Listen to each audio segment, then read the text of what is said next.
Hello guys, இன்னைக்கு நம்ம பார்க்க போறது levelling my powers with my super god episode 8 தான் பார்க்க போறோம். வழக்கம் போல சொல்ற விஷயம் தான், மறக்காம லைக் பண்ணிக்கோங்க. அதே மாதிரி சேனலுக்கு சப்ஸ்கிரைப் பண்ணலையா, சப்ஸ்கிரைப் பண்ணிக்கோங்க. சரி வாங்க நம்ம டைம் வேஸ்ட் பண்ணாம எபிக் குள்ள போகலாம். எபிக்கோட ஸ்டார்டிங்லயே அவன் ரொம்ப ஆச்சரியமாகறான். எப்படி உன்னால உயிரோட இருக்க முடியுது, அதை நான் செஞ்சு காட்டுட்டா. அப்படியே அவன் பயங்கரமா தாக்குறான். அதுல இருந்தும் ஆளு தப்பிச்சு போறானா. அங்க போற வழியிலேயே அவனோட கண்ணை வச்சு பயங்கர வேகமா 4-5 புல்லட்டை அப்படியே இறக்க பாக்குறான். இந்த வாட்டி இந்த புல்லட்டால உன்னால தப்பிக்க முடியாது. இப்படி தப்பிக்கணும்னாலும் நீ ரொம்ப வேகமா நகர மாதிரி இருக்கும். அதுக்காக தான் நான் 4-5 புல்லட் அங்க இறக்கி வச்சிருக்கேன். பார்க்கலாம் உன்னால என்ன பண்ண முடியுதுன்னு. உங்க யாங் ஃபேங் சொல்றான். என்ன யோசிக்கிற, இந்த மாதிரி சாதாரணமான புல்லட்டுக்கு நான் பயந்து ஒளியணும் அப்படின்னு ஆசைப்படுறியா? அதுக்கெல்லாம் வாய்ப்பே இல்ல. இப்படி ஆளு நிக்கிறான். அந்த புல்லட் எல்லாம் இவன் மேல பார்த்து, ஆனா எதுவுமே அவனுக்கு ஆகல. இதை பார்த்து அவன் ரொம்ப ஷாக் ஆகுறான். இந்த புல்லட் எல்லாம் ஆர்மரி கிழிச்சிட்டு போகும். இந்த புல்லட் வந்து உன் மேல பட்டும் எதுவும் ஆகல. எப்படி இந்த உலகத்துல என்ன விஷயம் நடக்குது, எனக்கு ஒண்ணுமே புரியல. யாங் ஃபேங் காத்திலே ஒரு கத்தியை உருவாக்குறானா. இதை பார்த்து அவனுக்கு ஒரு விஷயம் ஞாபகம். இவனோட மாஸ்டர் வந்து சொல்லியிருப்பான், நீ வந்து இப்போ பர்ஃபெக்டான அசாசினா மாறிட்ட. ஆனா இன்னும் உன்னை விடவும் ரொம்ப பலசாலியா இருக்க சில பேர் இருக்காங்க. உங்களோட பவரை நீ சென்ஸ் பண்ணிட்டா அவங்க முன்னாடி நீ இருக்க கூடாது. அப்ப நாங்க இருந்து ஓட பாரு, இல்லனா நீ எந்த போயிடுவ. ஆனா அந்த பர்சனுக்கு அது சுத்தமா பிடிக்கல. இன்னது நான் ஓடி பண்ணுமா, தோக்குறதுக்கெல்லாம் வாய்ப்பே இல்ல. பயங்கரமா அவன் சுட ஆரம்பிக்கிறான். அந்த புல்லட்ல அவன் மேல பட்டும் எதுவுமே ஆகல. அவன் ஒரே அடியில அவனை தோக்கடிக்கிறான். சைடு அந்த பொண்ணு இதெல்லாம் பார்த்து ரொம்ப பயந்து போறான். என்னோட டிக்ஷனரியில 36வது பக்கத்துல ஒரு ரூல் இருக்கு.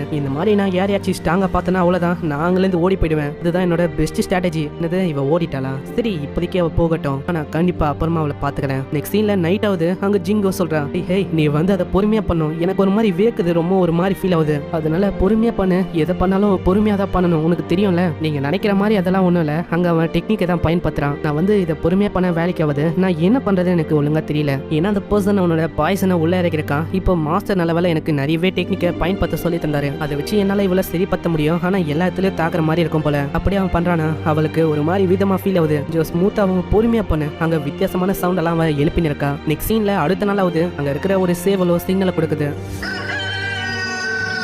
இந்த சைடு அங்க ஜிங்கோ தேங்க்ஸ் சொல்றா. நேற்று நைட்டுக்கு ரொம்ப நன்றி, இப்பதான் எனக்கு ஒரு மாதிரி ரிலீஃபா இருக்கு தெரியுமா. இப்போ நீ என்ன பண்ண போற, நான் வந்து எங்க கிராண்ட்மாக்கும் என்னோட சிஸ்டருக்கும் ஒரு இடத்த நான் ஏற்பாடு பண்ணிட்டேன். அவங்க வந்து சின்பைலியால ரொம்ப சேஃபா இருப்பாங்க. நீ வந்து அவங்க கூட இருக்கிறது ரொம்ப சேஃபான விஷயமா இருக்கும். சரி நான் வந்து அதே மாதிரி பண்றேன். ஆனா நீ என்ன பண்ண போற, நான் வந்து திரும்ப அங்க போக போறேன். ஏன்னா நான் இங்கேயே இருந்தா உங்களுக்கு தான் நிறைய பிரச்சனை வரும். இந்த சைடு அந்த பையனை காட்டுறாங்க. இவன் தான் நம்ம ஹீரோட ஃப்ரெண்டு. நியூஸ் பேப்பர்ல பாக்குறான். அந்த ஒயின் நம்ம ஹீரோ உருவாக்குன அந்த புது ஒயின் வந்து பயங்கரமா சேல் ஆகுது. நான் எதிர்பார்க்கல எங்களோட பிசினஸ் அது வந்து இப்படி கல்லா கட்டணும். அங்க டோரை ஓப்பன் ஆகுமா, அதை க்ளோஸ் பண்ணலான்னு போகும்போது திடீர்னு ஆளு வந்து பயமுத்துறான். பார்த்து அவன் ரொம்ப பயந்து போயிடான். அட நீதானா, அதுக்கு நைட் டைம்ல பேய் மாதிரி பயமுத்துற. ஆனா ஏதோ ஒண்ணு, இந்த மாதிரி உன்னோட பிசினஸ் ஐடியா அது வேற லெவல் தெரியுமா. அதே மாதிரி எப்படி நீ ரொம்ப ஸ்ட்ராங்கான இந்த மாதிரி விஷயம்லாம் உனக்கு எப்படி தெரியும். இப்பதான் அவன் உண்மையா சொல்றான். நான் வந்து சொல்லுவேன், ஆனா நீ நம்ப மாட்டேன். இருந்தாலும் பரவாயில்ல, நான் உனக்கு சொல்றேன். வந்து ஒரு ஓல்டான காடை சந்திச்சேன். ஒரு கிட்டல இருந்து தான் எனக்கு இந்த மாதிரி பவரும் கிடைச்சது. என்னால கல்டிவேஷனையும் பண்ண முடிஞ்சது. நீ என்ன சொல்ற, எனக்கு ஒண்ணுமே புரியல. உனக்கு புரியல, நான் உனக்கு பண்ணி காட்டுறேன். அப்படியே அவனோட பவரை அந்த கப்பில் இருக்க அந்த லிக்விட் மேல செலுத்துறானா. அதனால அந்த லிக்விட் அப்படியே ஒரு விதமான லிக்விடா மாத்து. இதை ஒண்டி நீ குடிச்சனா உன்னோட உடம்புல இருக்க பேத் ஆஃப் கல்டிவேஷன் இது ஓபன் ஆயிடும். உன்னாலையும் கல்டிவேஷனை பண்ண முடியும். நீ என்ன சொல்ற, இதெல்லாம் நான் வெறுமா நாவல் இந்த மாதிரி காமிக்ஸ்ல தான் படிச்சிருக்கேன். இதெல்லாம் நான் இப்போதான் உண்மையிலேயே கேள்விப்படுறேன் தெரியுமா. நான் என்னால இன்னமும் நம்ப முடியல. இன்னுமா உனக்கு நம்பிக்கை வரல. எனக்குள்ள திடீர்னு எவ்வளவு பெரிய பவர்ஸ் எல்லாம் வந்திருக்கு. அதே மாதிரி அந்த ஒயினோட ரெசிபி அது எப்படி எனக்கு கிடைச்சிருக்கும் யோசிச்சு பாரு. எல்லாமே நீ சொல்றது கரெக்டா தான் இருக்கு. ஆனா இதை பத்தி எதுக்கு என்கிட்ட சொன்னேன், இதனால உனக்கு எதுவும் பிரச்சனை வராதா. இல்ல நான் வந்து மத்தவங்க யாரையுமே நம்பல. உன்னை தவிர என்னால வேற யாரையுமே நம்ப முடியாது. ஏன்னா நீ பண்ண விஷயம்லாம் அப்படியே சீன் பாஸ்ட்டுக்கு போகுது. இப்போ இவன் என்னென்ன பண்ணிருக்கான் அப்படின்னு நம்மளுக்கு காட்டுறாங்க. நம்ம யாங்கோட ஃபேமிலி ரொம்ப கஷ்டப்படுற ஃபேமிலி. அவங்களோட ஃபேமிலியில ரொம்ப பண கஷ்டம் இருக்குமா. அந்த டைம்ல யாங்கோட ஃப்ரெண்டு தான் எப்பயுமே பாட்டிமாக்கு பணம் கொடுப்பான். நீ வந்து எதுக்கு இந்த பணத்தை கொடுக்குற, இல்ல நீங்க கஷ்டப்படுறீங்கன்னு தெரியும் அதுக்காக தான். ஆனா இந்த பணம்லாம் உனக்கு தேவையில்லையா, இல்ல என்கிட்டயும் இருக்கு, உங்களுக்கு நான் மாசம் அனுப்புறேன், கவலையப்படாதீங்க. இதெல்லாம் ஒளிஞ்சிருந்து யாங்கோ பாத்துருப்பான். அவனுக்கு அந்த டைம்ல என்ன பண்றது அப்படின்னு தெரியல. அதனால்தான் அப்ப என்னால உதவ முடியல.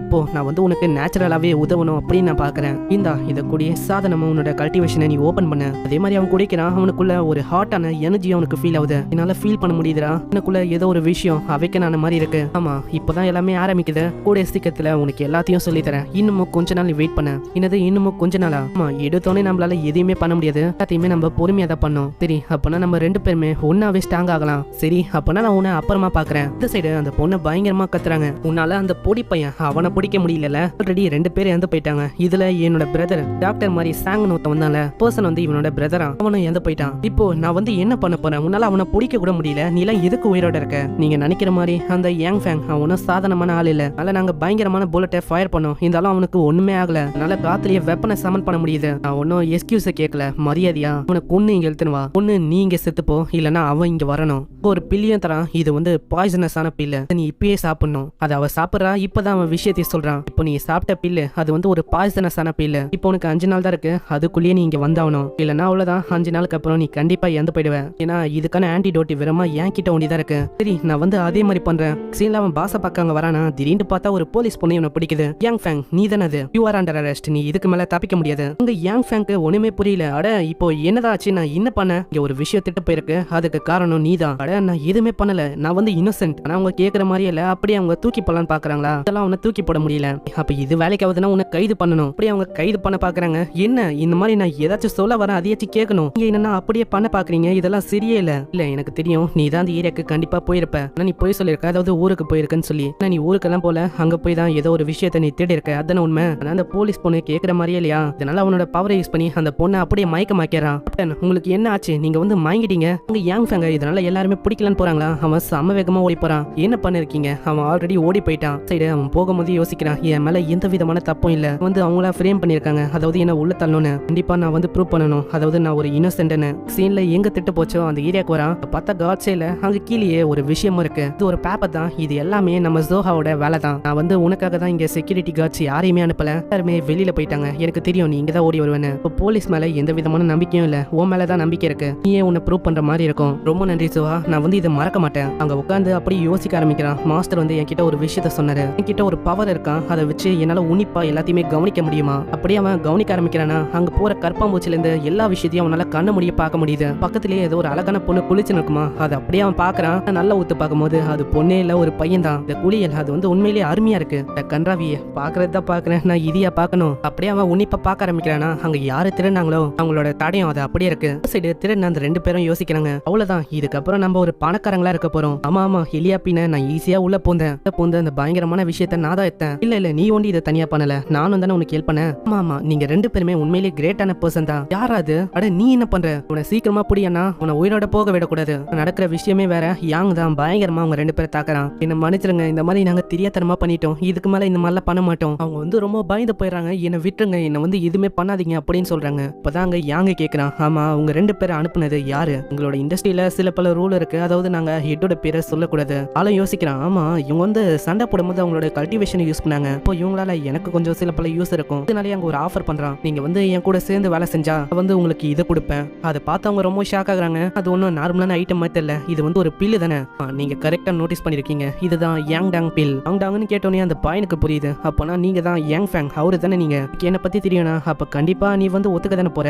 கண்டிப்பா ஒத்துக்கிறோம். இந்த சைடு அவன் டப்புன்னு அந்த பெயிண்டிங்க எத்தனை போறானா அங்க போலீஸோட ஆளுங்களும் பார்த்து சொல்றாங்க, நாங்க பாத்துட்டோம், சீக்கிரமா வாங்க. இந்த சைடு அந்த பொண்ணு இருக்கா. அவன் முன்னாடியே 2 கிளைண்ட் இருக்காங்க. ஆமா நாங்க என்ன ஆச்சு? நாங்க வந்து புது பெயிண்டிங்க்கு இன்வெஸ்ட் பண்ணலாம் அப்படின்னு வந்திருக்கோம். நாங்க என்ன கேள்விப்பட்டனா அந்த பெயிண்டிங் அது என்ன விஷயம்? இப்படி எல்லாம் போச்சுன்னா நாங்க வந்து எப்படி உங்களுக்கு பணத்தை தர முடியும்? இப்போ நாங்க அந்த பெயிண்டிங்கை பார்த்தாகணும். இல்லைன்னா நாங்க வந்து பணத்தை இன்வெஸ்ட் பண்ண மாட்டோம். உடனே அவ சொல்ற, அப்படிலாம் ஒண்ணும் இல்ல, நீங்க வந்து ரூமர் எல்லாம் நம்ப கூடாது. ஓ அப்படியா? அப்பனா நான் பெயிண்டிங்கை பார்க்கணும். அவளுக்கு அங்க என்ன பண்றதுன்னு தெரியல. இப்படி இவ யோசிக்கும் போதே டக்குனாங்க, உங்களுக்கு பெயிண்டிங் தானே வேணும், நான் வந்து பெயிண்டிங்கை காட்டுறேன். ஆனா பாக்குறதுக்கு 10% கமிஷனை நீங்க கட்டுற மாதிரி இருக்கும். 10% உனக்கு 20 மில்லியன் நான் உனக்கு கொடுக்குறேன். ஓ அப்படியா? அப்போ இந்தாங்க பாருங்க. இந்த பெயிண்டிங் ஆளு காட்டுறேன்னா இதை பார்த்து அவங்க 2 பேருமே வியந்து போறாங்க. சைடுல இருக்க அந்த பர்சனை சொல்றான், ஓ இந்த பெயிண்டிங் வந்து உண்மையிலேயே ரியல் தாயா? அங்க உடனே யாங் ஃபேங் கேக்குறான், ஆமா என்னோட 20 மில்லியன் அது எங்க நீங்க கொடுக்குறீங்கன்னு சொன்னீங்களே, என்னது நம்ம என்ன பணத்தை கொடுத்தே ஆகணுமா என்ன? சும்மா வாய்ப்போக்குல சொன்னது. அவன் கிட்ட என்ன ப்ரூஃபா இருக்க போகுது? நான் ஆளு பார்த்தா அதை ரெக்கார்ட் பண்ணி வச்சிருக்கான். அதை காட்டுறானா? இதை பார்த்து அவன் ரொம்ப ஷாக் ஆகுறான். இதெல்லாமா நீ ரெக்கார்ட் பண்ணுவ?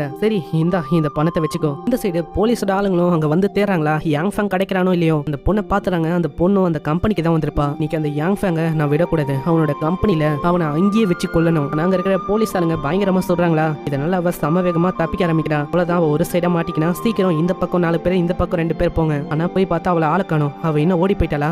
அங்க ஒரு மெசேஜ் ஆகுது, நீங்க என்ன பண்ணிருக்கீங்க? சீக்கிரமா வாங்க. பெயிண்டிங் அவங்க வந்து திரும்ப கொண்டு வந்துட்டாங்க. இப்போ பெயிண்டிங் திரும்பவும் கிடைச்சனால எந்த விதமான பிரச்சனையும் இல்ல. யாங் ஃபேங் ஒரு நிரபராதி. இந்த சைடு யாங் ஃபேங்கும் மிஸ்டர் லூக்கு கால் பண்ணி சொல்றான், மிஸ்டர் லூ என்ன கால் பண்ண சொன்னீங்க? அதுவா நீ உருவாக்குன அந்த பில் அது சும்மா பாட்டியை கலப்புது. நம்மளுக்கு ப்ராஃபிட் மேல ப்ராஃபிட்டா வந்துன்னு இருக்கு. ஆனா என்ன விஷயம்னா ரா மெட்டீரியலை வாங்குறது தான் ரொம்ப கஷ்டமா இருக்கு. அது கொண்டு உன்கிட்ட ஏதாச்சும் வழி இருக்கா? அதுதானே விஷயம். அதை வந்து நான் பாத்துக்கிறேன். நான் சில பல விஷயத்தை நம்ம மாத்தினாலே போதும். அதனால நம்மளால திரும்பவும் அதோட அட்வான்ஸ் வெர்ஷனை உருவாக்க முடியும். ஓ அப்படியா? அப்போனா நம்ம இன்னமும் அதோட ப்ரொடக்ஷனை அதிகமாக்கலாம். அதே மாதிரி ஒரு பெரிய கம்பெனியும் இதுக்காக ஓபன் பண்ணலாம். வந்து உண்மையிலேயே வேற லெவல் தான் யங் ஃபேங். சரி நீங்க கவலைப்படாதீங்க, நான் வேலையை சீக்கிரமாவே ஆரம்பிக்கிறேன். இங்கேயே இந்த எபிசோடும் இந்த சீசன் 1 இங்கேயே முடியுது. அதுக்கப்புறம் தான் சீசன் 2 வரும். சீசன் 2 உண்மையிலேயே அற்புதமா இருக்க போகுது. நான் இவனுக்குன்னு நிறைய எனிமிஸ் இருக்காங்க. அதையும் தாண்டி இவனும் இவனோட ஃப்ரெண்டு ரெண்டு பேருமே ஒன்னா ஸ்ட்ராங் ஆக போறாங்க. இதுக்கு மேல தான் நம்மளுக்கு தெரியும் என்ன ஆகும்னு. சீசன் 2 வந்ததுக்கு அப்புறம் நம்ம கண்டிப்பா இதை பார்க்கலாம். இந்த அனிமே மூஞ்சி போயிடுச்சு அப்படின்னு நினைச்சு கவலைப்படாதீங்க. இன்னமும் நிறைய அனிமே நம்ம சேனல்ல வரதான் போகுது. மறக்காம கீழே ஒரே ஒரு லைக்கை போட்டுருங்க. நான் உங்களை நெக்ஸ்ட் ஒரு வேற லெவலான அனிமேல சந்திக்கிறேன்.